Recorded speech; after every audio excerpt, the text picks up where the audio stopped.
going on here. That's okay. So you stopped it from your end. That's fine. Yeah. Okay. Is it still live or we have stopped it? Okay, I emailed them. We'll see. It's live now. We are waiting for both of them now. Okay.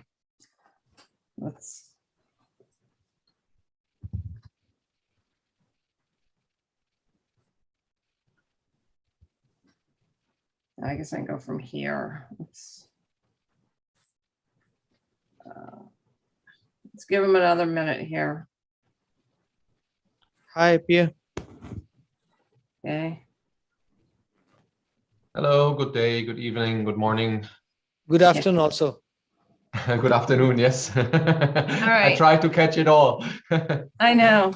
All right. So we're still waiting on Emma. Let's give her one more minute, and then hopefully she'll be on by the time I finish my intro. Hi, P. Hello, George. Nice to meet you. Nice to meet you.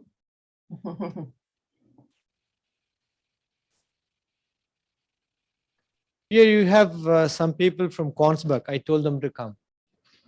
Let us Yes. They have a stall here. They were very happy that we are part of this meeting now. They are Good. also, when I told them that we are active at Oceans in Chennai, they said that's very good. So they were very pleased to hear that. Yes. Awesome. Okay. Any response, Donna, from Emma? What time is it for Emma? No response. Okay.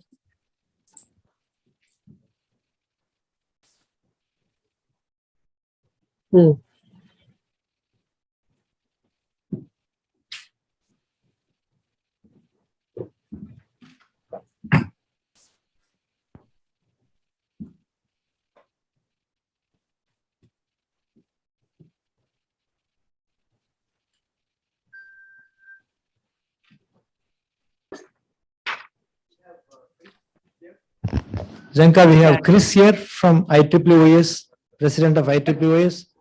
Yep. Okay. Hey, Chris. I'll tell. Yeah. Okay.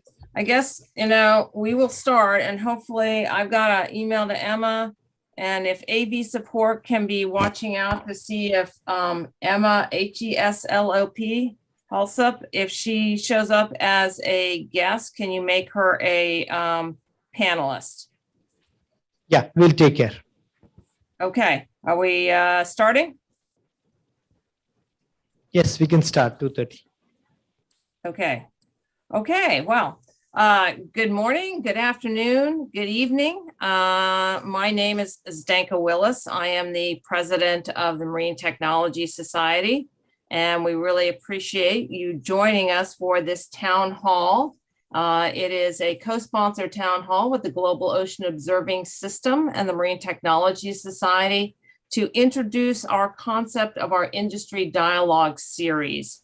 It's an Ocean Decade Action, and it's a forum for dialogue with industry. How can industry work with science and government to advance ocean observing for 2030? I am delighted to be joined by an esteemed panelist. We'll first hear from Emma Halsup of the Global Ocean Observing System. We then get to hear 3 different industry perspectives from George Matthew of Nornico PVT in India, Pierre Fitzek of Kongsberg Marine, and Donna Kosick of L3 Harris Technologies. And then Dr. Venkatasan will talk to us about observing there in India. And then we'll have a discussion, and then we will finish with a very special award ceremony at the end. So I'm just going to set us up a minute to talk about, oops, I got to share. So let me share my screen here. Okay, we good on sharing there?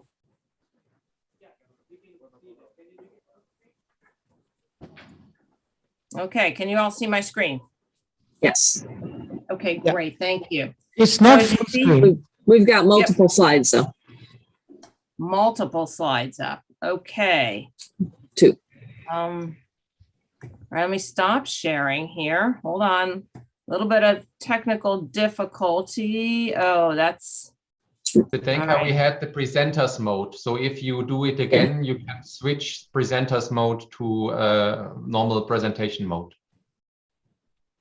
okay, hold on, sorry. Or the other screen. Do what now? Well, I had it shared. And then, so You can share it display again the setting. same way you just did it. And then while Okay. this screen is on, there is a way to select another presentation mode. Okay, so share screen 2, sorry, wrong screen. Yep. Wrong screen. Okay, sorry. That's good. Yeah. Okay, sorry about that. We think by now we would know how to do all of this. So as I said, welcome. And this is what we're going to talk about. I'm going to set up just a bit very quickly on what is the blue economy and what is this thing we call the observing enterprise. Okay, so there's a lot of discussion out there on blue economy and new blue economy, and what's the difference and what does that mean? So as you can see, the blue economy is in economic terms related to the exploitation, preservation, and regeneration of the maritime environment. This is certainly not the only definition out there, but it is one that is accepted on, again, how is it that we can understand the value of the ocean at the same time preserving it? So when we talk about the new blue economy, what makes it new? Sorry.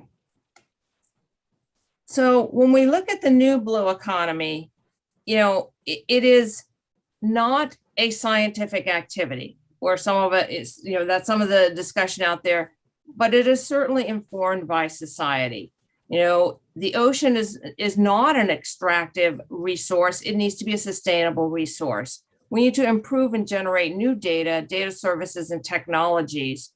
And this is this concept where we really do need to broaden this collaboration across all sectors, coming together from a government, from a finance, from an industry, from a philanthropic, from a legal perspective, so that we can benefit from this data of ocean origin. And it really is a discussion about sparking that entrepreneurship and the growth of business.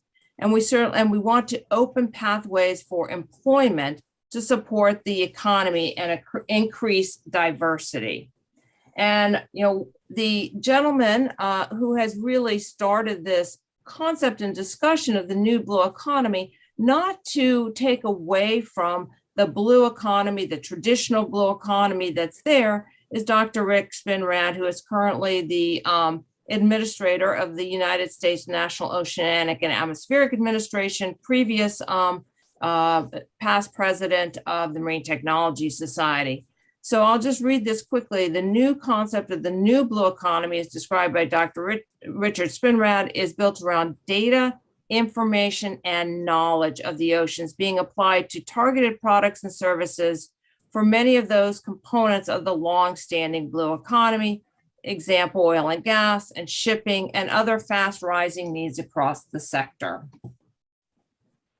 And, you know, we want to build this by design and not by default. So hence these dialogues, to have this conversation, because as we look to, you know, improving and expanding the communications to collectively face societal challenges, the demand for an increased, resilient, and responsive global ocean observing, forecasting, and information system needs out there.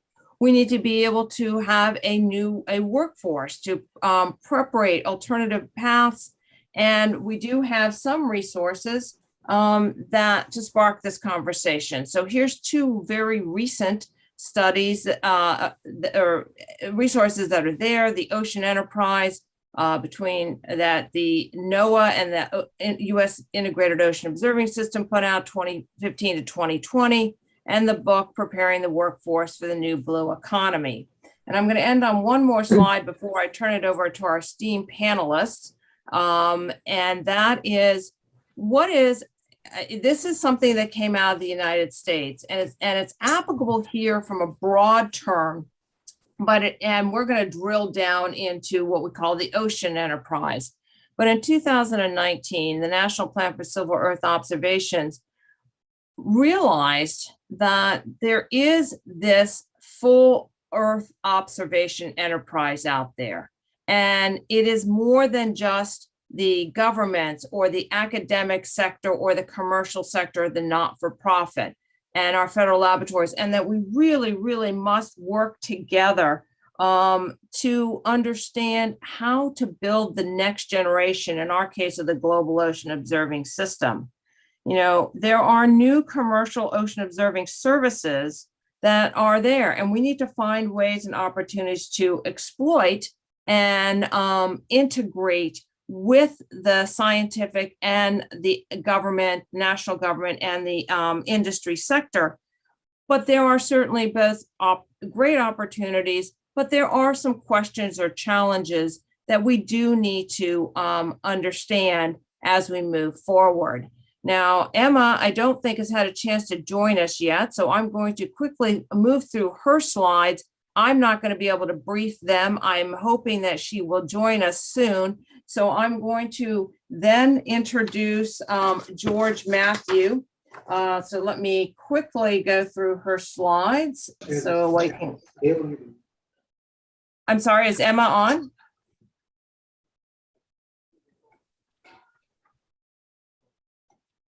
We'll come back to Emma's slides if she's not there. But let me turn it over to George so he can give us a perspective from his company on this topic. So George, over to you, and just say next slide when you're ready to go. Yeah, thank you, Zenka, for this kind introduction. I must say that we are one of the few Indian companies who from a long time have been involved in marine and offshore and also oceanographic sciences in India. Ours is an old company, but in the ocean observation sphere, we have been active for the last 25 years. Initially, we partnered with Oceanor of Norway in installing and establishing India's first Met Ocean data buoy system for the Department of Ocean Development, Government of India. Over the years, we have developed our own data buoys, deployed more than 150 Met Ocean data buoys and mooring systems all along the coast of India, through the Indian Ocean, right up to the Antarctic region. We currently run an annual maintenance contract for the complete maintenance and monitoring and of moored data buoy systems on behalf of the National Institute of Ocean Technology and man its data center. Apart from NIOT, our mooring system and data buoy customers include the most prestigious research institutes in the country, such as INCOIS, that's the Indian National Center for Ocean Information, Space Application Center, SAC, NPOL, the Naval Physical and Oceanographic Laboratory. These are just to name a few. Buoy operations have been carried out by our engineers and professionals since the inception of ocean observation programs through data buoys in India, I think which started around 1997. We carry deployment, operations and maintenance of sophisticated scientific research equipment, from developing new technologies to manufacturing state-of-the-art products, from data gathering in the high seas to managing scientific operations on board India's top research vessels. We are really pushing the frontiers of the blue economy or blue tech, as Zenka said. A new factor in India has been the government's encouragement to make in India and to deliver to our customers the very best in products and services at all times. This, we have successfully completed various projects and worked with the Government of India and other associated institutes. We have received a lot of appreciation from our clients in this regard. As pioneers in this field, we are one of the few Indian companies with all the required expertise and resources for ocean observation systems under one roof. And yet we are open to collaborating with companies like Kongsberg and Fugro and several other companies whom we have had relationship with a long time. We have full-fledged service centers in Chennai, Karwar, and in Kochi. We've also, I think for the first time in this field, Norinco has cooperated with some of our scientific research organizations by buying, by this I mean government research organizations, by buying out their technology by means of a transfer of technology for some amazing products which have come into our range of products like WXCTD and Met Ocean Data Buoys. This has worked out well. As it were, if I say it in a light manner, it's their brains and our marketing savvy which has really helped us. And in the future, we look at several new areas, for example, the wind farm area, also trying to push our products and our services outside India to the Middle East and to Southeast Asia. I think for now, I will stop at this, and then I would very much look forward to hearing from the other panelists. Thank you. Great, George. Thank you. That's a great start. And we really liked your comment on the coordination between the intellectual acumen and the marketing, which you're able to bring to the table, so to speak, or I should say to the ocean, right? So next, I'm going to turn it over. Let me to Pierre, and let me let you take it and talk to us from the tools for ocean observing from a Kongsberg perspective. Thank you. Pierre, go ahead. Yeah, thank you very much. I hope you can hear me. Thanks, George, for that very nice introduction and hearing about such an advanced procedure that you have there in India. Very nice collaboration and also kind of a commercialization of data acquisition. Very interesting. I'm looking forward to the discussion. All right, thank you very much. I'm working as a business development manager in the ocean science department. So by definition, I'm at the connection interface between technical products and scientific users. And to those of you who don't know Kongsberg, we are a global technology corporation. And in the field of maritime affairs, we have roughly 7,000 employees in more than 110 offices in 34 countries. So we have quite a good coverage. By nature, I have now to narrow down my presentation and pin it to the point. Next slide, please. My first message is on acoustic instrumentation and acoustic sensors. Why that? Because these sensors have seen tremendous advancement over the last years. And many people know them either from the field of bathymetry, or they know them for the field of current measurements, or they know them for fishery. But the whole family of acoustic sensors has very well progressed. So you can measure by means of acoustics, currents, physical features such as gas bubbles, Klein's internal waves of the water column, the bathymetry, which is very well known, and on the page of organisms, you can sense everything from small fish eggs and larvae, even plankton, up to the large fish. And that's a very versatile environment. In addition to that, You can use and deploy these sensors now on uncrewed surface vessels, such as shown to the right on the sounder or the sail buoy. And you can even bring them onto underwater gliders. But this is not where the story ends.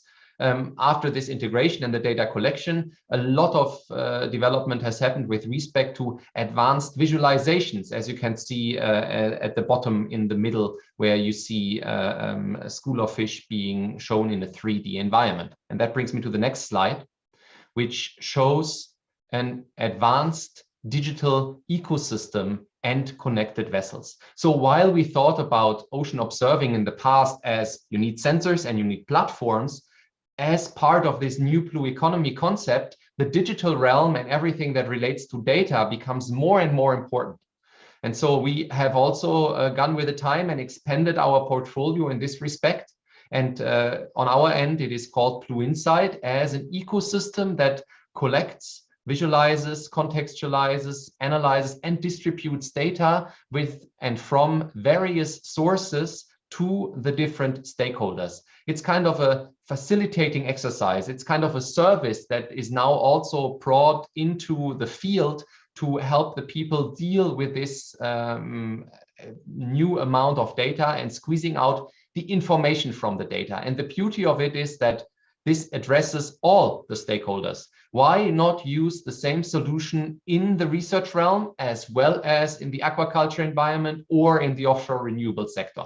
And the pictures we see to the bottom there are from a decade initiative, the so-called One Ocean initiative, where a very prominent vessel, the Staatsrat Lehmkühl, a tall sailing ship, is equipped with a large amount of data. And this data is streamed in real time. You can go to the website, you can look at it, you have the meteorological data available there, you have chemical data available there, it is shared, it is distributed to other databases used for meteorological models, etc. Next slide, please.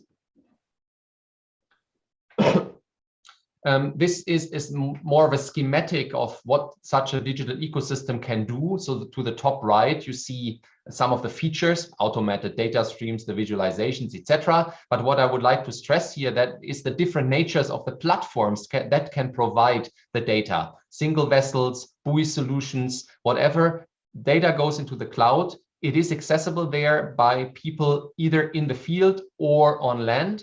And if you could please click. Since the technology stems from developments in vessel automation, there is a very strong focus on data security, and the backbone elements are industrially qualified. Please click. Also, the beauty of the digital environment, as we know it from other sectors, is that the hardware requirements are not very strong. So you have the requirement for an edge computer, obviously, and for some transmission communication elements, but the rest is software and happens in the cloud or in the way the data is shared. And that brings us to the next click, please. This is the other data sources we see to the right. The data sources are essential. Either they can be the gives or the takes. So data that has been collected is either shared with the databases, or data available in the databases is used to improve the contextualization. You take, for example, weather models and you make them available for people on the vessel. You take current models and you overlays with the position of your vehicles or something like this. And so these other data sources are very important in the discussion we are about to have. Because they are so versatile, but they need to be transparent and available. National data centers, international data centers, in scientific programs, commercial solutions, etc. All of that will play a key role. Next, please. And that brings me to my last comment, and this is about this collaboration that we have spoken about and discussed or heard already. So my comment in this respect is, in order to achieve a more industrialized and mature ocean observing environment, we need to collaborate better. We heard that. But what I would like to continue there by stating, in order to be able to well collaborate now, that we have to shift to closer collaboration in order to better characterize and shout out the value that resides in there. And then we can take this, at the moment, still kind of a niche environment in industrial terms, to the next level. Next slide, please. So in a summary, the 3 points I had were the advancements in active acoustics. Secondly, the digital layer, the connected vessels that transmit the data, that collect the data, which can make a big difference going forward. And then finally, the third point, the academia and industry collaboration to mature the ocean observing environment. Thank you very much. Great, Per. And, you know, having been around the data world in IUS and trying to bring that together with as the technology and the capacity for the manipulation of that information on top of the significant, you know, ever increasing exponentially amount of data will continue, I think, to be something we will all need to work together if we're ever going to harness all this capacity. You know, and as you said, you know, the various observing systems. So I'm going to pause here a minute for a technical. I believe, Donna, you said Emma is on, and if our technical support, there's Emma. So Emma, I'm going to let Donna speak, and then I'm going to come back to you because you're going to do wrap up on Donna and Venkat, and then have you do wrap up because I think that's actually going to bring it all together very nicely. So let me now ask Donna Kosick to then take the stage. Sorry, I have to get over to this. Donna is not only is she with L3 Harris, but I am also going to brag. She is a past president of the Marine Technology Society, and during her tenure, she helped us make significant advances in our cooperation with the IEEE OES. And also, let me stop here. I should have started this conversation by thanking our really incredibly hardworking local organizing committee to put on Oceans 2022 here in Chennai. They had been working for a number of years to put this conference on, layered upon which we have a pandemic that has allowed us, though the hardship, to have this very international panel. So my apologies for not starting with that, but giving me a chance to do that with one of our esteemed past presidents as one of our panelists. So Donna, let me let you go take it from here. Yeah, thank you, Stanka. Yes, I can second that on the LOC's hard work. I was fortunate enough to come out there in 2016 to promote our Tech Surge, which was the ramping up to the Oceans Conference. So with Venkat and team. So I'll start here. I'm a fellow at L3 Harris, in addition to volunteering with MTS and IEEE. But my day job, L3 Harris is sort of a combination now in 2019. It was a merger between L3 and Harris Corporation. And what that's done for us is really made us a leader in some of the traditional cabled observatories. So there's many different, we've heard, you know, about the buoys and the sensors and sensing from vessels of opportunities and things.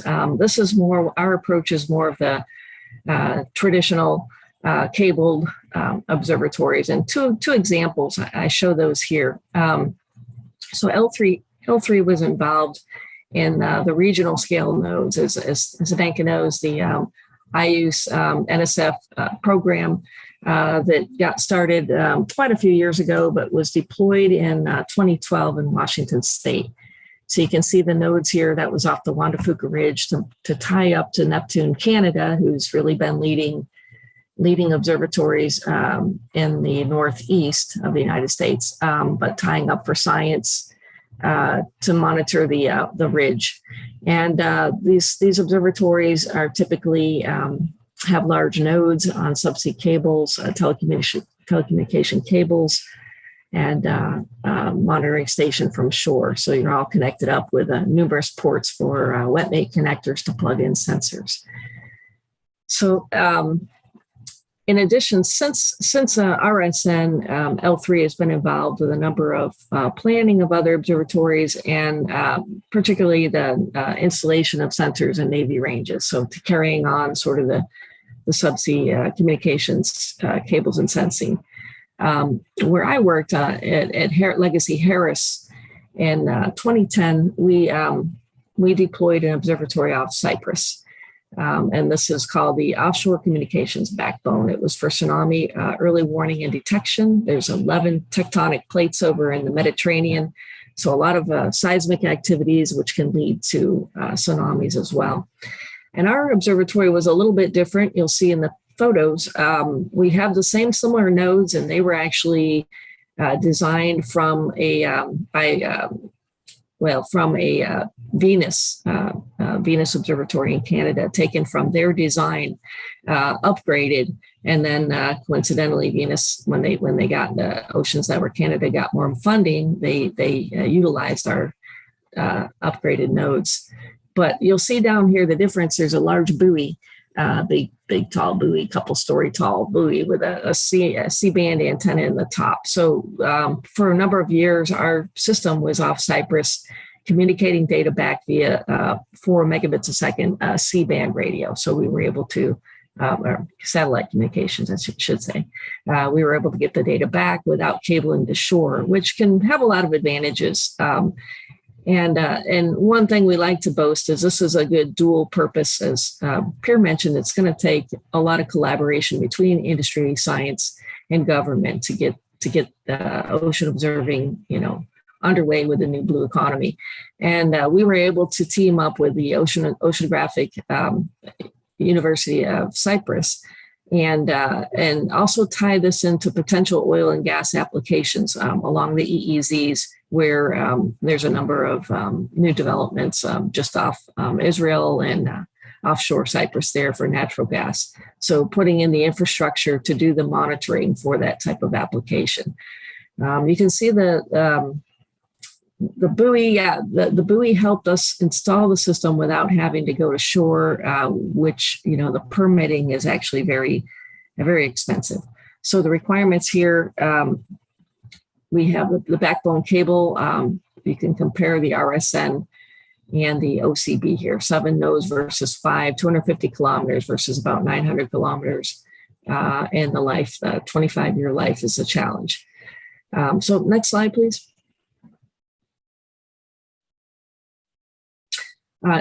Just talking about ocean observatories worldwide, you're bringing data and power to the subsea. So I just show a number of different cabled observatories here: Mars, Mabari, and Donut in Japan. So Donut is very similar with the need for scientific sensing of tsunamis and earthquakes, particularly earthquakes, to turn things off in the event of tsunamis. Some of these are scientific, and some of these have that application where they're special purpose. And this is courtesy of Marie Best. There's a handful of cable observatories. Click the button, please. The next sort of wave in cable observatories will be utilizing subsea cables that are already existing. There's an effort going on by Bruce Howe and who's at Aloha out in Hawaii, for smart subsea cables, and that's the science monitoring and reliable telecommunications subsea cables. They're utilizing cables in the telecommunications industry and putting on power branching units with sensors. So you get maybe a limited number of sensors. It can be a dedicated purpose for maybe seismic detection and maybe ocean parameter sensing. But unlike the other cable observatories with the nodes where you can go down and plug in different sensors and more, but definitely special purpose and covers a wide area of the oceans. Next slide. Here I'm showing, why do we need ocean observing systems? And that's what this whole panel will discuss. The global significance, our population resides mainly on the shorelines of countries. So there's a big need for protection of the elements such as tsunamis and things.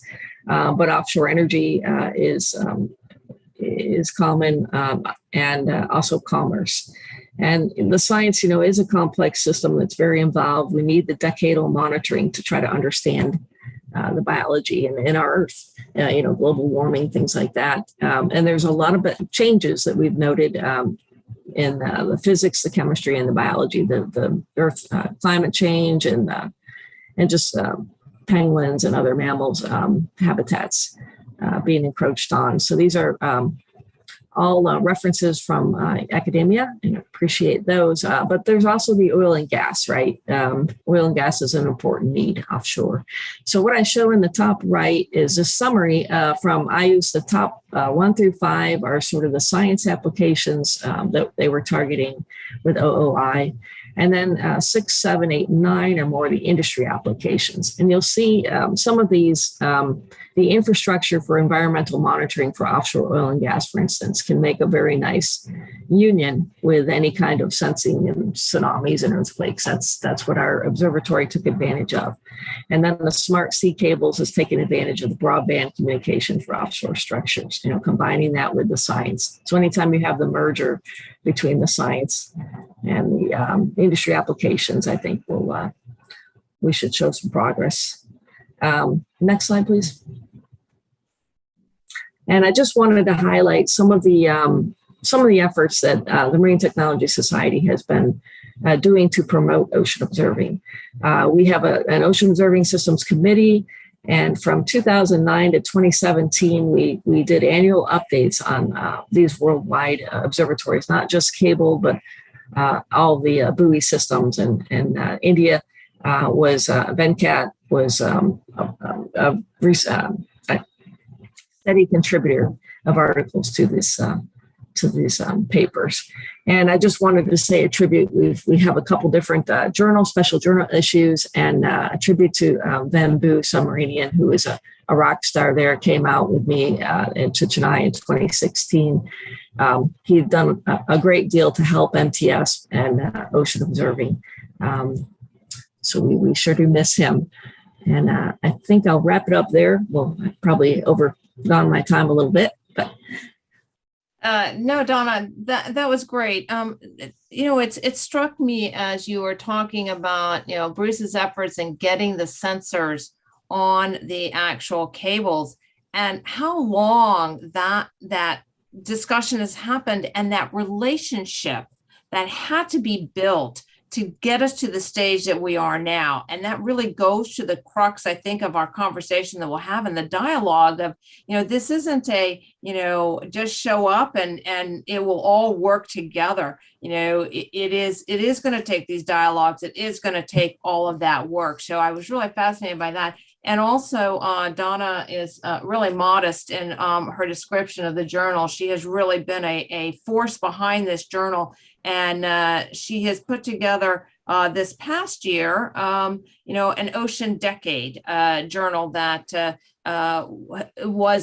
is available to all. Our journal has gone digital. And so for those of you who are members of MTS, you can see that every month. And we've also adopted a practice that after 13 months, it will be available to all. But it's a really incredible journal, and I really credit Donna in bringing that and keeping that going forward. So we've heard 3 great different industry perspectives, and then now I'm going to turn it over to Venkat, who's going to, talk about it from that national perspective. And then we'll go back to Emma, who's going to take it from a national perspective back up to GOOS and talk about the actual effort we're launching, which is really a perfect segue into our discussion. So Venkat, over to you.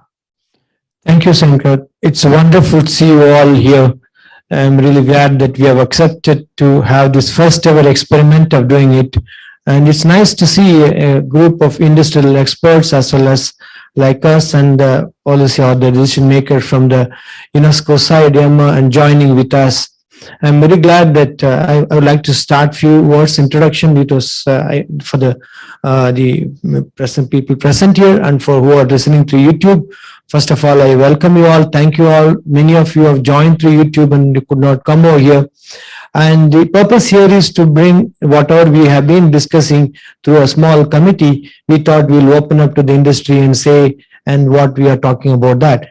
And here is Zatka, the president, and she was a former captain in Navy, and she was a founder chair, president of the Integrated Ocean Observation System in US. She has a long experience. She had worked with the US government on the enterprise. That knowledge she brought with us. Emma, with whom I have been working earlier in the steering committee of GOOS, and when I was a chair of GOOS Digital Alliances, She had a clear-cut knowledge, and we have written just a paper along with another friend of us on observing system, which is getting published shortly.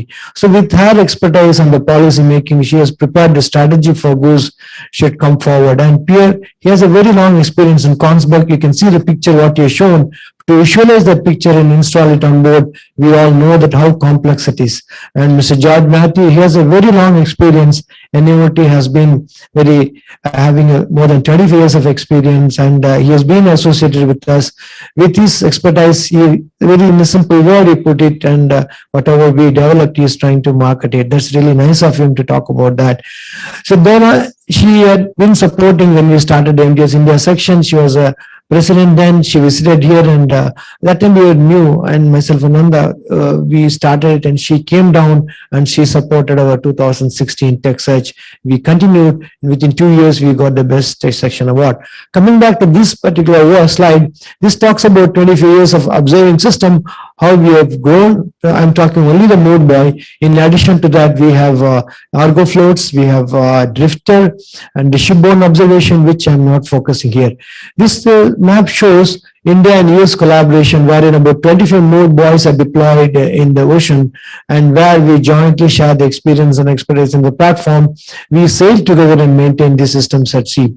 So to make this functional, and one more we have in Arctic, our team has to sail continuously. Last 25 years, we have built an expertise, and we have also developed indigenously many components, more than 12 of them. We have many patents that we have transferred the technology to the industry. We have also imparted training to the engineers from South Africa, and now we have a few more requests too. So that is what is interest here, sharing the knowledge what we have gained. To make the system functional, to get a data return of more than 90%, it's really tough. And we too have a tsunami early warning system, boys, deployed at sea and making it functional. Even during the pandemic period, the Data Reception Center, which is one of its kind, having all the data, including the calibration, any other information you want it, they are available there. Thanks to Marine Corps team and the earlier electronic lab, their personnel were maintaining it to make it 24/7 really functional. And recently, Government of India and the NOAA, under the MOS agreement, we have launched a data portal. I urge all of you, please visit this site, where from 25 Raman moorings and 9 Indian Mood Boys outside EEZ, all these data sets, including subsurface and meteorological and surface parameters, are made available free of cost, particularly for the students. Next slide.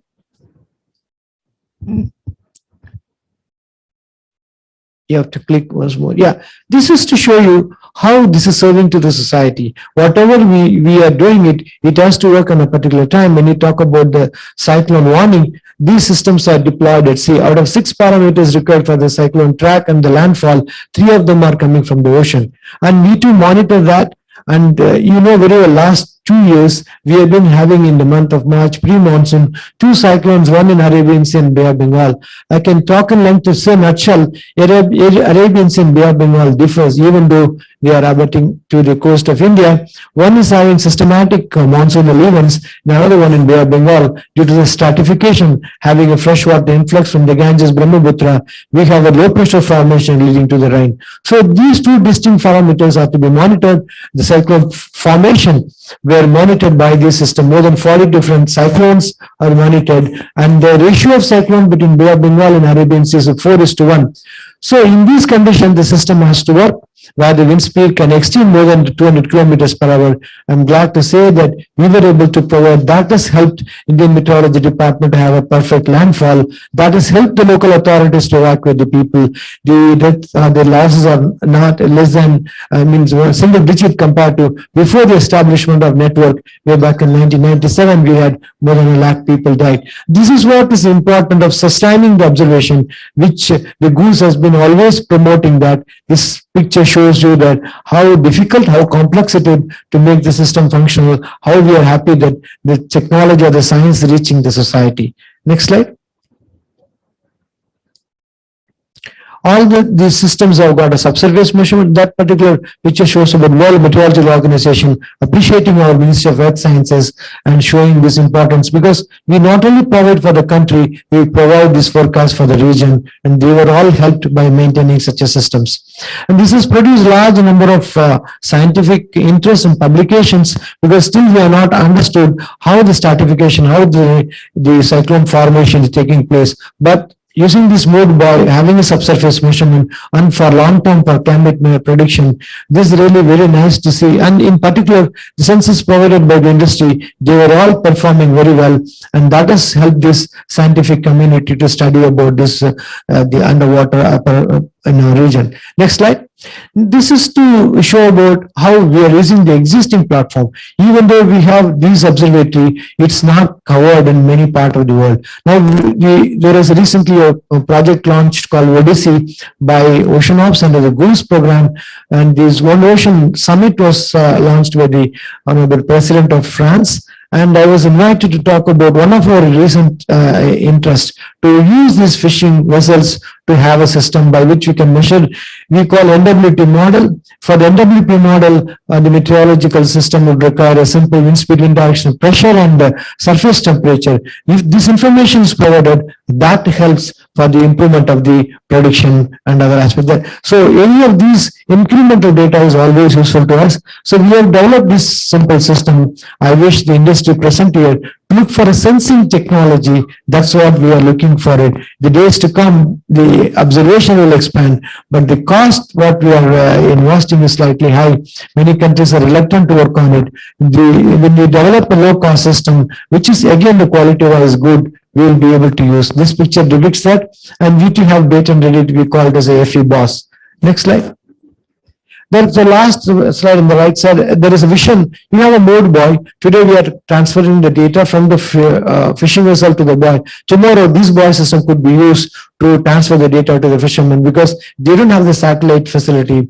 But this could be system could be used for two-way communication. We call fish to boat, boat fact to fish. This is just to show you how in future the ocean or the Earth system approach should be used. The World Meteorological Organization has changed after 70 years to look at the whole Earth system as a single unit. And when you talk about the ocean plays a major role, having 70% of it.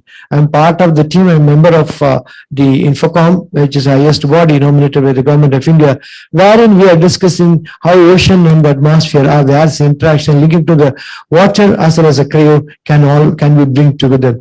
The WMO Congress has recently approved 3 important decisions which will be interest and we will be discussing is, and that's what we want to share it with you. One is on the data policy. There is a need to share the data. Unless the data sets are shared, the predictions or the safeguarding the people in the society will not be improved. Second is on the G-bond.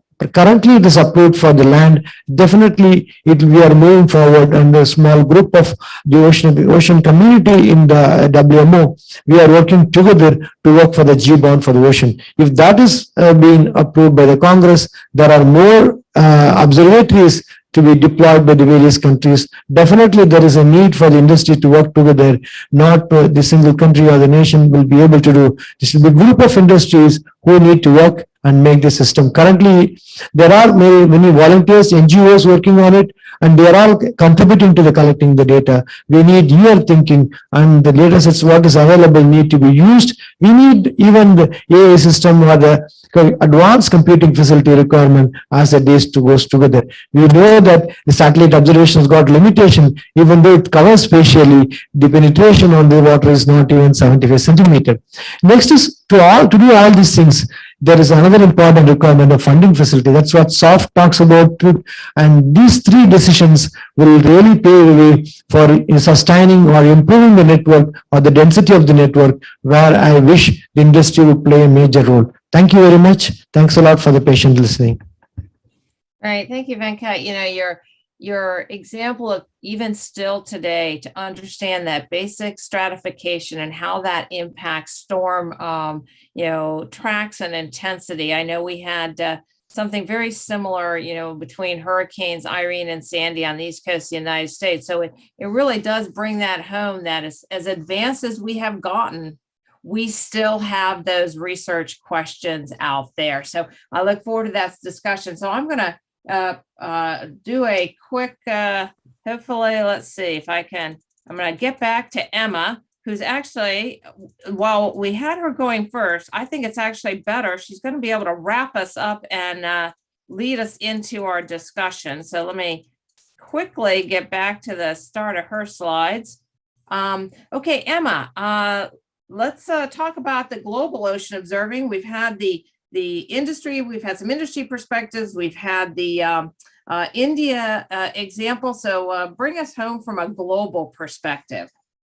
Over to you. Great, thanks very much, Zdenka. And I just want to start also by saying I very much appreciate the collaboration with MTS, GOOS, the Global Ocean Observing System, and also being invited to take part in this panel. So I'm lucky being able to go last, that I can pick up on many of the great points made in the previous presentations that are perhaps more connected to industry, but show how this connects to the global ocean observing system, but also point out that we have, as Donna noted, a lot of work ahead, and yourself noted with regard to Venkat's presentation, that ocean observations are vital now to weather. We know they're vital to climate applications. They're also vital to more coastal applications in terms of resources and hazard warnings, etc. And there is a great need from society to up the level of information and the quality of the information that's delivered through our systems. And this is really the challenge that the Global Ocean Observing System would like to talk about with industry and see how we can work more efficiently together. Next slide, please. So this slide really just shows you a little bit of a segment at a global level. Venkat was showing at a regional level some of the observing system, but it's really, it is a global business. I work for IOC UNESCO, supporting the work of the Global Ocean Observing System as a key infrastructure for delivering climate, weather, hazard warnings, and ocean health. Of course, all the investment is going in nationally and regionally in the various systems, but GOOS does the coordination to help the data flow, to make the individual observations add up into answering global questions, as well as regional and local questions. So there's now 86 countries involved, some 8,000 plus observing platforms in the water across the 12 global ocean observing networks under OCG. And there are another 13 ocean observing networks in the bioeco space. So they're taking essential ocean variables and essential climate variables, and GOOS is really this infrastructure that helps coordinate across the networks and the systems to deliver the data towards the applications and solutions. And so WMO, who Venkat mentioned, is the World Meteorological Organization, is a key partner, a key provider of information services in weather and climate, to which a number of our observations flow. Next slide, please. So we know that the planet essentially, and across our societies, we're facing the impacts of climate change and population at the coast, etc. And there is a great need for an increased level of ocean observations, but we need to do this efficiently, and we need to do this in partnership. Back in 2019, GOOS created the Global Ocean Observing System Strategy, and this is really where we're working towards for 2030 to really make a significant uptick in the number of observations and the information available to meet these pressing societal needs, including, and we will need this, a significant increase in the partnership with the private sector. So work, when we saw many examples across the various presentations today, work with the commercial sector is involved in many different parts of ocean observing, in the instrumentation, but also in information delivery and also in services. And so it's across the range of, I guess you call it the value chain, where you take the observations right the way through to how they get delivered as information to those who need them, that we need to sort of increase our collaboration and work with industry. Next slide, please. So this is an illustration taken from the new Ocean Enterprise Study done under IUS with NOAA in the US, looking at the blue economy and the new blue economy in the US. But I'm taking it out to illustrate this sort of value chain, saying that industry provides technology, and that for the ocean observing system, and this is an important cross connection. Also, we see increasing numbers of networks, commercial networks coming in, providing data solutions to users who need that data.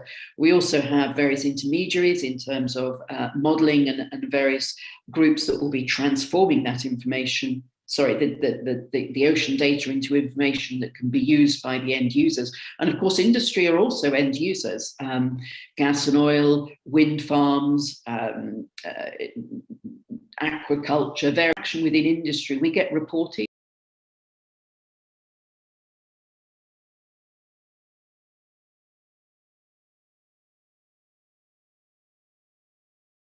that we would like to overcome in order to increase the participation of industry in the ocean observing systems. So in the past, the research-focused investment has led to quite a fragmented picture. And this is part of what GOOS works in terms of coordination, but it does not help interaction on a larger scale with industry. And I think that Pierre was alluding to quite a number of those issues. The communications across between perhaps the global ocean observing system needs and how these futures look is difficult to access from the outside. So industry, it doesn't have a kind of a data that's being collected. So to reiterate this big ask of society, we need an active and vibrant dialogue between industry, academia, and government. And we want to try and engender that dialogue through some work that's going to be coming up this year. So next slide, please. And this is really what we'd like your feedback on. So we are developing between GOOS and MTS a series of dialogues with industry around 4 key topic areas. And these are essentially around trying to mature the market, to lower the barriers, to increase the opportunities for industry to participate.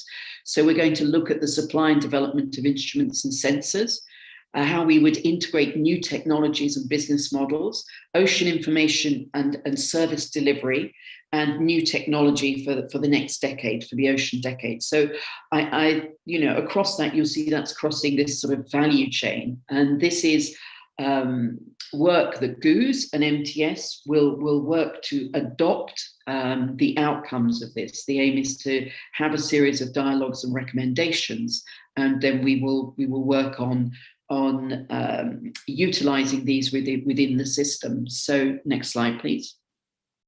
So the challenge today is that we have an initial session coming up in May, and they will continue throughout the rest of this year and early into next year. They will be online, and so I would encourage you to look at registering through the GOOS and MTS websites when those information come up.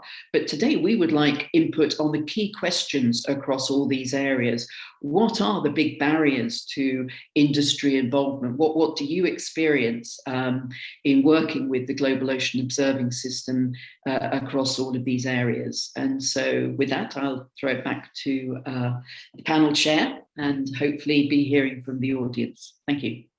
Great, thank you, Emma. I'm going to go ahead and stop sharing at this point. I think, Emma, that was a really great kind of wrap up, and it leads us really nicely into our discussion. So let me stop sharing here and come back as just all of us for a discussion. So those of you who are in the hall, Venkat can help us if there are questions from our audience.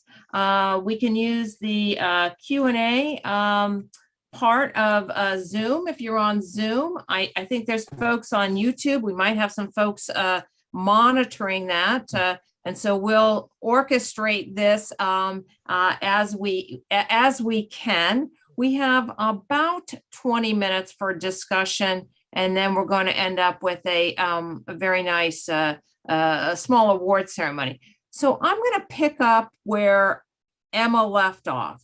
We all have talked about the need and the willingness to have this conversation between our national observing systems and the scientists and industry, but there certainly are challenges. So Emma started the conversation with challenges, and so I'm going to go around and call on our panelists to think about, from their perspective, what are some of those challenges? How can we move beyond just a simple conversation to get that interaction? And how can government, facilitate that infrastructure? So, Pierre, I'll start with you, and some of those challenges to overcome that would allow this dialogue to kind of move forward. So Pierre, if you'll start there, and then I'll come to you, Donna, and then to George, and then to Venkat. Go ahead, Pierre. I think, as I already said, the main challenge that we need to understand what are the unifying elements, right? So we need to understand what brings us all together, and so we need a common goal, and we could link that to the Decade Initiative, actually. So Decade of Ocean Sciences for Sustainable Development, 10-year period, much longer than the policy periods that we have, much longer than the common funding periods that we have. So that could be a good framework in which we also embed this discussion session right now, right? So I think we need to unify ourselves and understand what is the aim of our collaboration. And as I said during the last slide of my presentation, I think we would all benefit from a more mature ocean observing environment.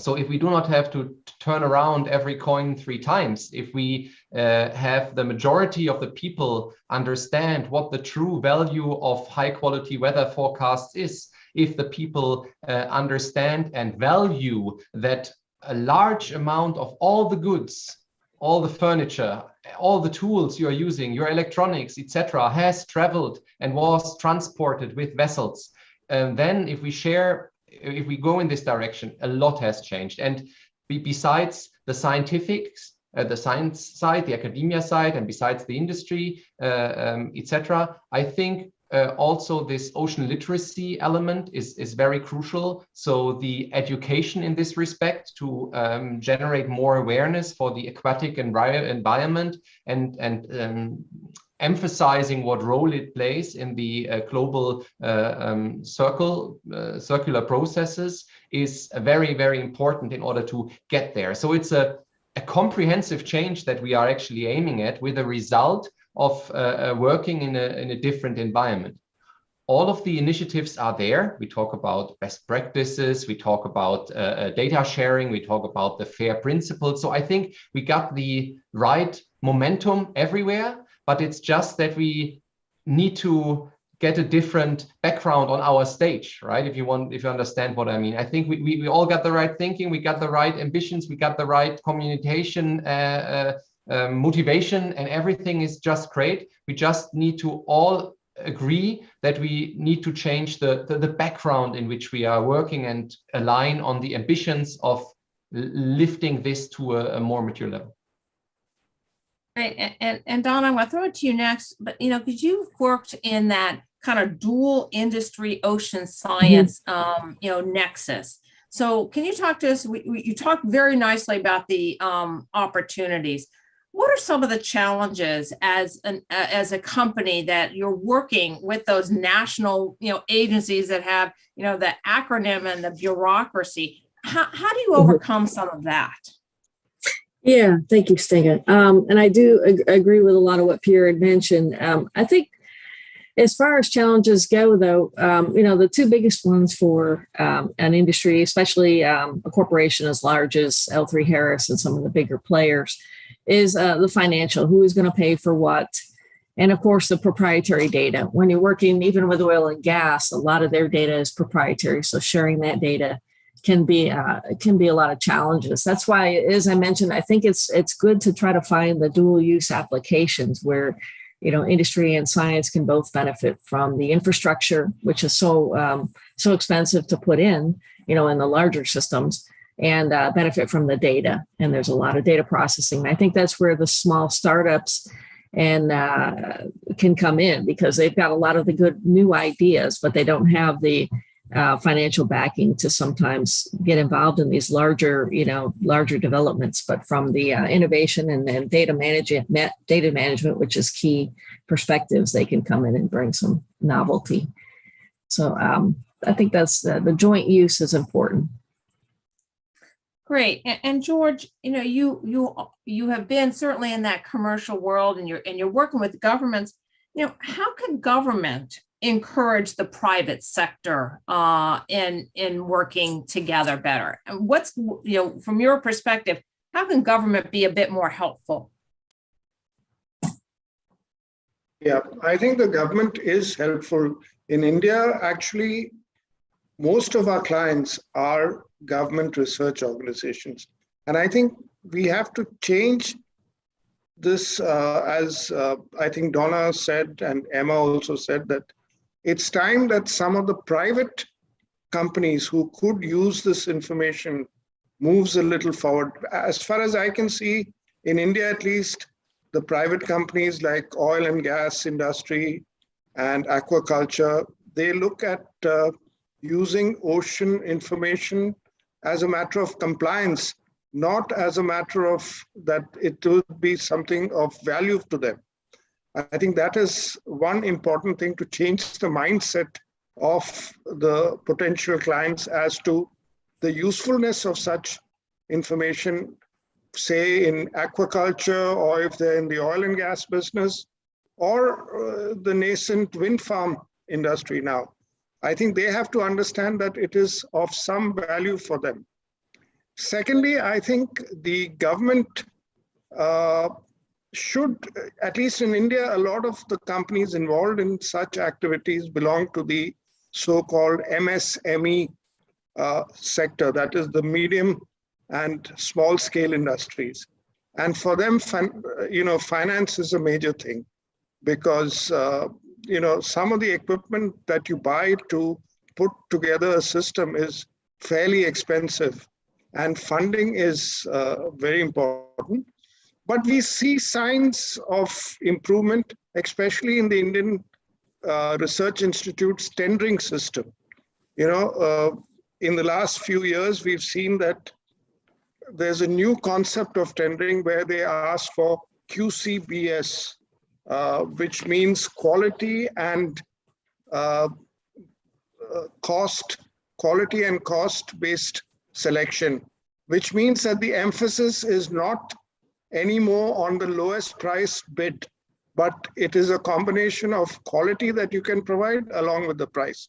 This is really encouraging for us, because it enables genuine companies to participate more in Indian government tenders. So I think we are on the path, but as I said, many people in India do not know about this ocean industry, as it were.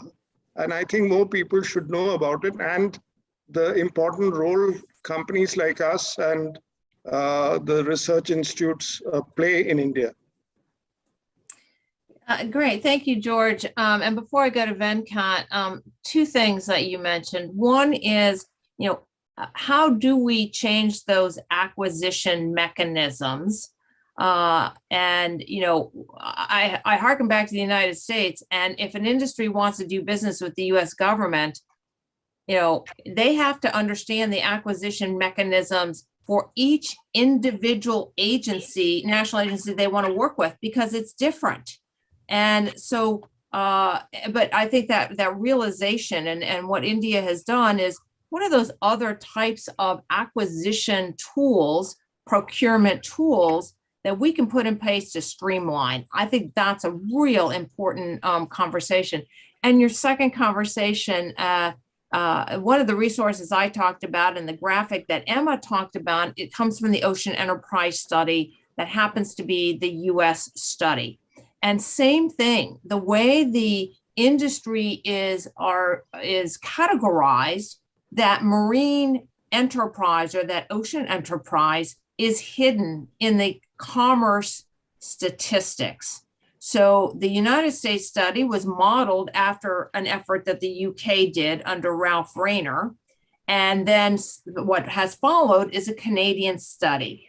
And what we're trying to do is that those studies ask the same types of questions so we can compare from, one nation to another, so we can get an idea on this global enterprise. So it might be something that we take a look at on how we at least could articulate the methodology that other countries could follow, because George, you're correct. People do not understand that both from a technical perspective, a jobs perspective, and an economic perspective, how this marine sector is a positive and force multiplier in the world's economies.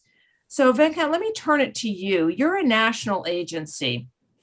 How do you work, and your ocean observing there in India, how do you work with the national agencies that are all the data is free and open, and then we have the commercial aspect coming in, that there does need to be a profit. There is some difference on how that data might be treated. Have you all had those discussions, or what are some of the challenges that you see, from a national perspective in working that integration? Thank you, Sandra. And George has really opened up, and he has really given a flavor of what this Indian government system is working. We are fortunate to have a single ministry called Ministry of Earth Sciences, where atmosphere and ocean are coming together. We always say in the case study, even WMO published it, we not only provide a cyclone, along with that we come with a storm surge. Similar such things in the GRA, we are trying to work with the Caribbean islands, where they want to provide indentation as well as the hurricane data. So why I'm emphasizing is that there is a societal need. How the government agencies come together, and the policy makers, or somebody has to take a decision. He's not bothered about who is giving, what is his mandate. He bothers about the final outcome, what that need to be implemented at the site. So here comes what he says in acquisition. Even though we acquire the data, the deliverable or the final product, it has to go to the same model, it has to go to the agency where they work together. And how much time you have? You have very limited time to safeguard the people. So here comes the interest of making the countries together, and that's what the WMO's the Earth System approach with the GOOS, they are working together and fine-tune this and globally and bringing out a good model. So we are really brought out about the data. Here comes again in India's example, we have a single one-stop shop, we call it INCOIS, an agency where all the data sets come together. We don't provide the data to any other agency. If you want, our data is shared with them. And there's a common policy that we provide free data to students and academia. If the industry at nominal cost, it's not per se how much we spent on collecting the data is equated to that. There is no arithmetic to that. However, we have done a statistical study, rightly what you did in US and as well as in Canada, we have done a different way. For example, we provide the potential fishery zone where the fishermen get the data. How much is it beneficial to them? Where the fish catch is changed and they're also reducing the diesel or the fuel, what they use it. Here comes $1 billion savings. That calculation from the statistician come to that. This is really an eye-opener. As you rightly said, we as a scientist or sometimes a user of the data, we don't know the value of that. The value is something more which is, as you rightly said, hidden. It comes when you talk about pollution, when you talk about, for example, a coral reef damages, you want to put a value to that because you have to pay to the industry or the shipping industry to pay. There comes the issue. So here it's all, as you write, you have done a wonderful job. I've seen your report, and Raf has done a very good work. This is a beginning, but myself and Emma, we discuss in the GOOS, there's always a complication to put a value to that. But you recently look at it, what WMO has done, the value towards storms, value towards prediction about storm surge, they brought a value. That is really great. This is what will urge the people. Coming back to that, as you rightly said, there are people who are not having the value, and there are regions where it is a must, it is not reached. The finest example is SIDS, small island developed states. You have many of them, close to that about 25, largest one, not even 6 of them having the observation. That's what we pointed out in one of the paper. Why? Because one is the finance part of it, you rightly talked about that. Another one, they don't have the technique or technology or where to go there. Here comes the interaction with the industry. Industry take forward for the requirement, how do you fulfill? They have to show the way how to do it. That national agency cannot do it. There is a linkage which is happening, as Mr. George rightly pointed out. The knowledge what these government agencies have got, there has to be marketed. The marketing here comes with the societal need.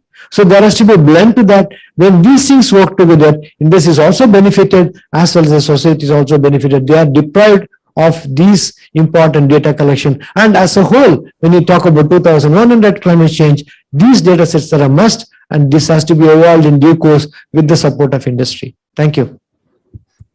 Great. Yeah, the understanding of value, particularly when the information, at least from the national agencies, is available at no cost, is a very important conversation. So Emma, I'm not ignoring you, but I do want to see if we have, you set up those challenges well. It's amazing how quickly this hour and a half does go, and we have a short presentation towards the end. I don't have any questions in the Q&A, and I don't see anything in the chat, but Venkat, do you have question in the room or from Zoom?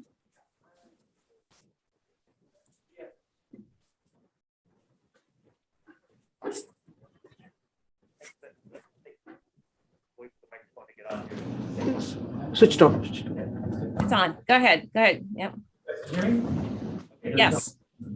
Yes. So thank you very much, Venkat. I've read this conversation and lots of interesting points, and I'm trying to synthesize it all. But early on, I saw this about immature markets, and I made me think about, coming from an industry perspective, the buy versus build this question. And there's maybe perception sometimes that in science and research, the tendency towards build your own, make your own, whether it's sensors or instrumentation or observatories or whatever. But that also probably applies to data and other things as well.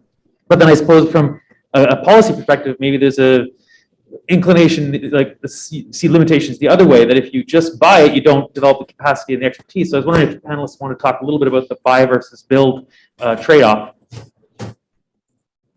Okay, so the first part of it, Chris, was just a little bit garbled on the mic.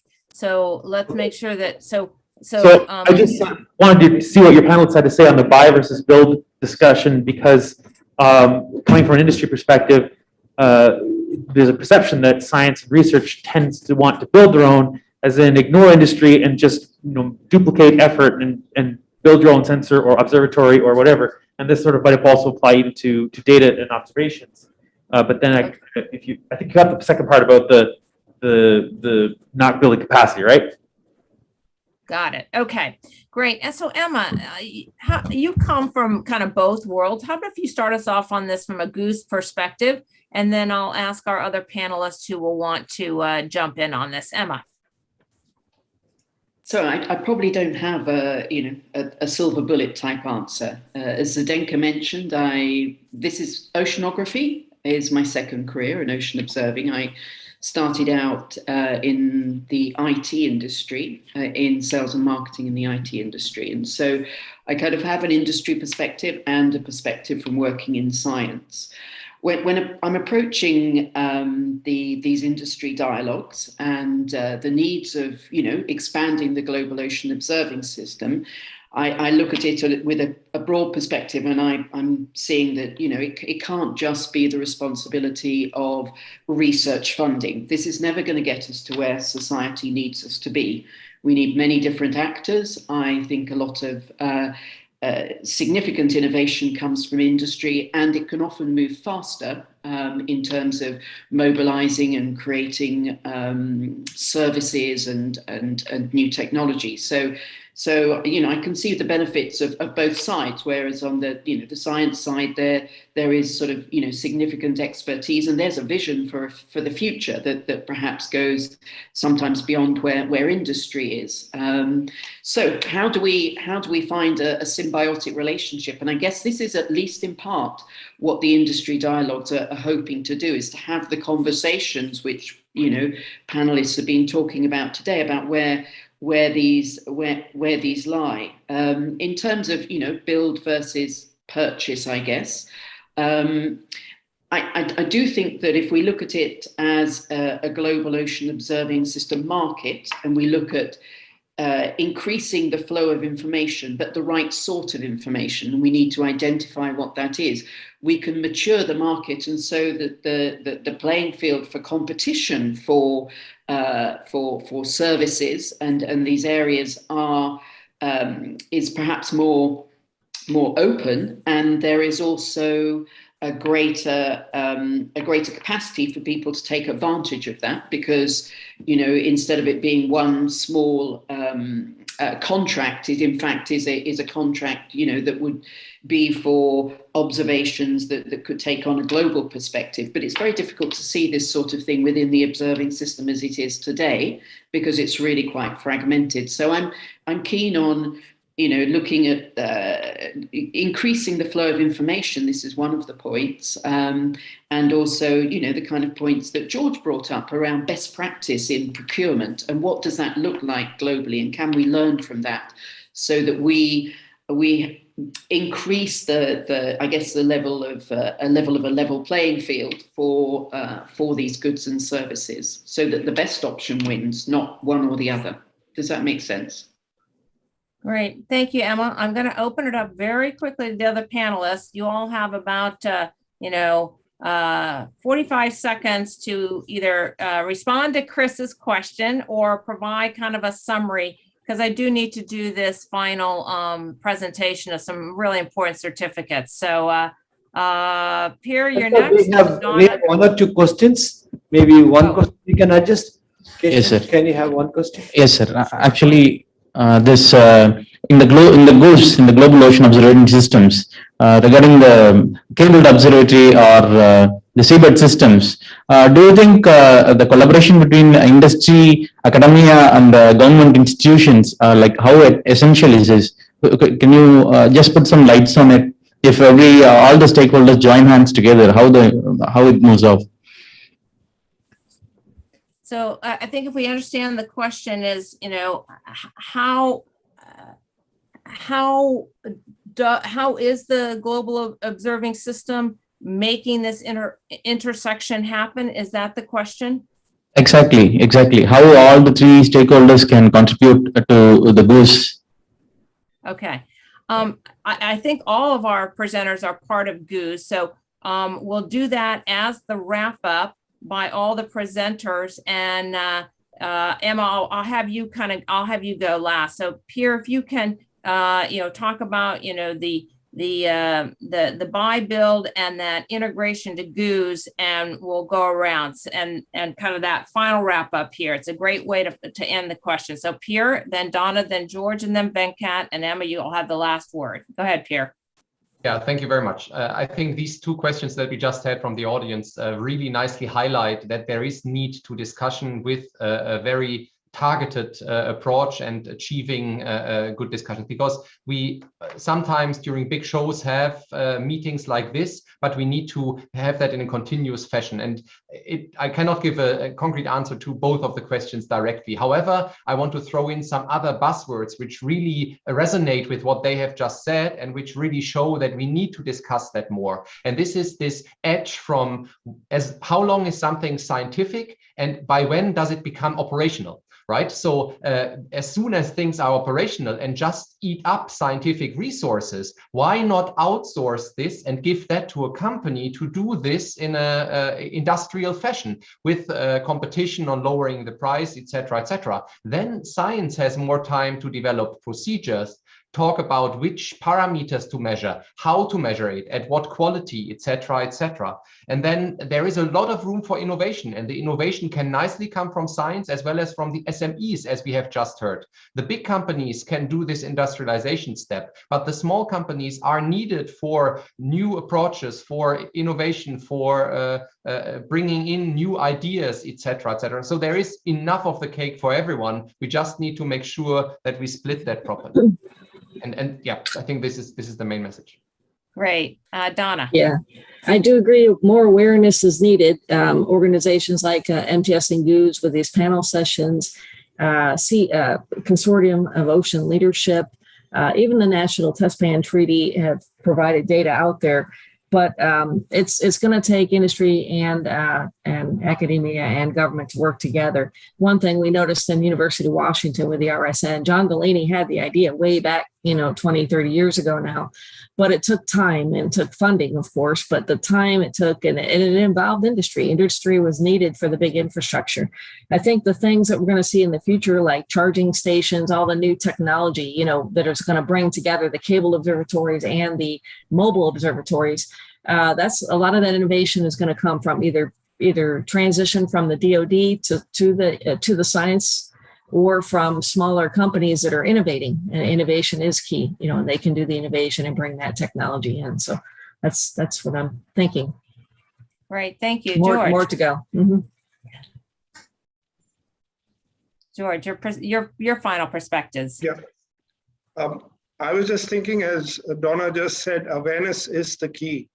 In a country like India, there's tremendous competition for funding. I mean, so in a democracy like ours, it's sometimes a challenge for the government to justify spending a lot of money on ocean science. But as Donna said, awareness is the key, because it is, at the end of the day, saving lives by investing more in such technology. And that's all I wanted to say today. Thank you. Venkat and then Emma. I will make it simple. There was a need, and there is a need, and the need was hidden. Now it is opened up, and there is an urgency, having UNDGATE and many other aspects. How to do it? The mechanism to be evolved. The mechanism can come from the industry. That's what we have to work together and make this to happen. Thank you. Great. Thank you. Emma? Thank you, Zdenka. So one of the messages that I will take away is the importance of this communication, which GOOS hears from other areas, but also in relation to communicating on the role that industry takes and the blue economy. So not just ocean observing, but I think we need to talk about the blue economy as a whole, and industry's role in that. In answer to the question, I think there's a lot of expertise in science that is needed, a lot of deep expertise and knowledge, and that symbiotic relationship between industry and science and government is going to be needed for quite a long time to come in order to meet the challenges of society. And I think that hopefully the industry dialogues will come up with some practical steps that GOOS and governments can take, as well as industry, to making the most of those relationships. And I think it's, the needs of society is there. We have an opportunity to, I guess, grow the market together to meet society's needs. But as it exists, I don't see society being able to afford or wanting to afford the information it needs. So I really see, this is about cost efficiencies and ability to do more, but at the same time, kind of growing the market through greater efficiency. I'm sorry, it sounds a bit business-like, but that's my business background speaking. I see, an opportunity for growth here based on changing some of the functionality within the system we have today. Great, thank you. You know, it is interesting. Two final thoughts, and then I'm going to share my slide here, and we'll do a very quick presentation. First, you know, the whole concept of industry putting in commercial observing networks is one that in one regard is relatively new. I know that when I was in IUS, everybody talked, oh, we've got the weather enterprise and we've got all these commercial companies that are doing weather observing. And when I first started this, 2005, 2006, industry was like, you know, that ocean's a harsh environment. I don't know that I want to be putting in all those sensors and going to data as a service. So that has changed. I think, you know, certainly the governments and the national agencies' attitudes are changing, perhaps a bit slower. And so that's where, you know, this conversation coming forward, understanding what those challenges and opportunities are. So let me thank each of the panelists here for the amazing presentations. You know, we had a chance to hit on all of these real topics at that high level. And then what we're trying to do in this, these dialogues is, as Pierre said, and Emma, we got to get past that, just that conversation into some practical applications. So let me share my screen. I know we didn't have time to do all the questions, but I do want to be mindful of time. So I'm going to share my screen here. Again, share. You know, we, the ocean community, lost a pillar last year, and we have now put together the MTS Ananda Student Innovation Awards for 2022. And this is a contribution by MTS, and you can see all of the sponsors. So it's my pleasure to orchestrate and the awarding of the first two awards for this very, very special award. And as you can see, it, as you know, Venkat leading this, a very rigorous and competitive selection process to the two award winners. The three award winners here that I have here. So Venkat, you're going to have to help me because I'm kind of doing this remotely. I think it would be better if you actually, I'm going to turn the mic over to you so you can actually make the certification, but from, you know, the heart of MTS, our entire board and our entire society, you know, we want to say congratulations. So Venkat, let me actually send it to you to award the certificates. Thank you, Sankar. Thanks to MTS, thanks to the board and the council for the approval of such an important activity which you took. We really remember my good friend, and we both started this MTS Society in India section. His contribution is immense, and the whole MTS community agrees and approves. And thanks to MTS for giving him an award last year in US in the oceans. Now we have with us his wife, Mrs. Nisha has come. Thanks to her, and their family also provided funding support. Please come. And I would like to thank all the sponsors, and they have come forward and provided this funding support, which will be kept in the fixed deposit, and that will be helping us from the interest earned to provide to the students. And I request Mrs. Nandakumar to say a few words. They can speak. Yeah. Good evening, everybody. Yeah. I thank MTS India chapter for inviting me and participating in this event, big event for me, because it involves my husband, and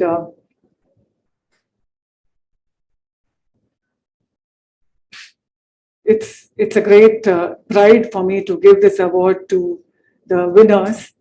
I firstly and most importantly would like to thank Mr. Venkatesan for his initiative and proposing this MTS Nanda Innovation Award. And for making this happen. So thank you, Mr. Venkatesan. My sincere thanks to Marine Technology Headquarters USA for their sponsorship contribution towards MTS Nanda Award. My late husband, Mr. Nandakumar, was recognized for his dedication and passion for his work. And the few who were here who knew him also knew that MTS was very dear to him. Many have modest dreams, while he had a grand future. He imagined a grand future for MTS.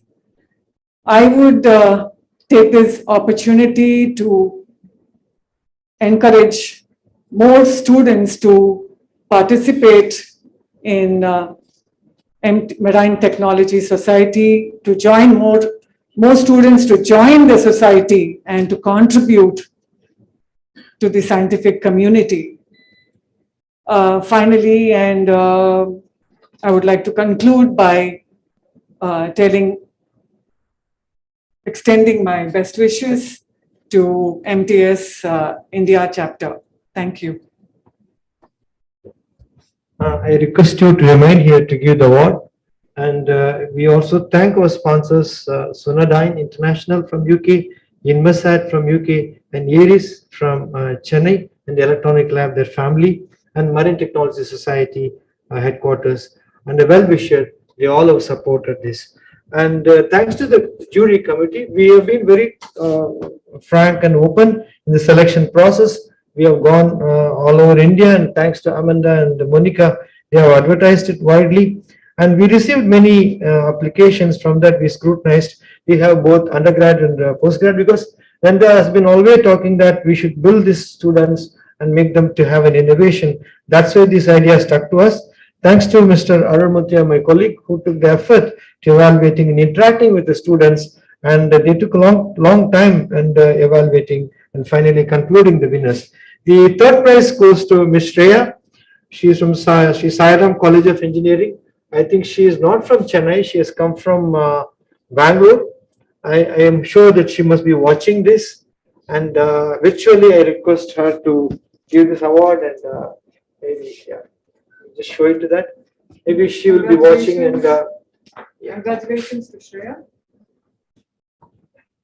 we'll be sending the certificate and other moment to her. The second prize goes to Akash from Sri SRM Institute of Science and Technology. Akash, please come over here to receive the certificate.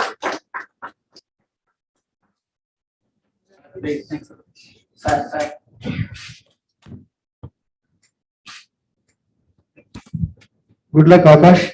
The first prize is a team, Aryan and Yo Bharat. They have done a wonderful job, and the whole committee appreciated. And we have a small, please hold on to that.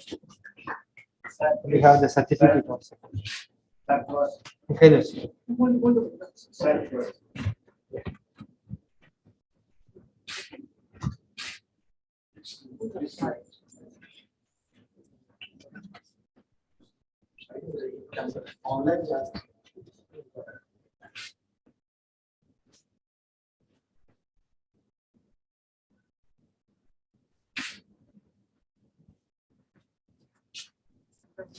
Thank you. Thanks a lot.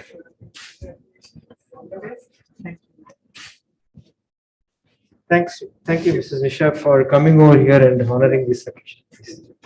Thanks a lot. And hereby we conclude this very small function here to remember our good friend.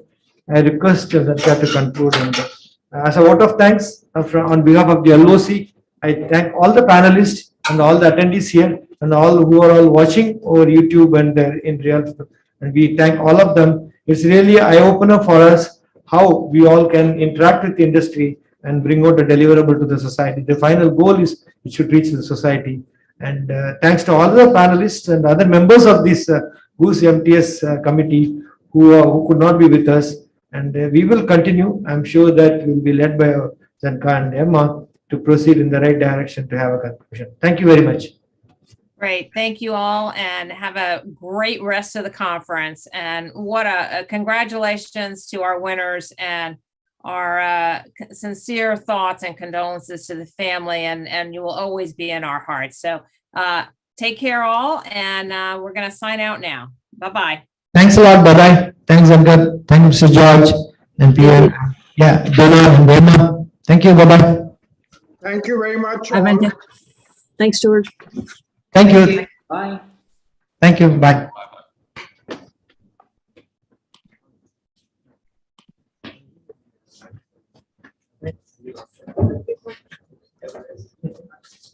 Yeah, thanks a lot. Nice meeting you. Yeah, yeah.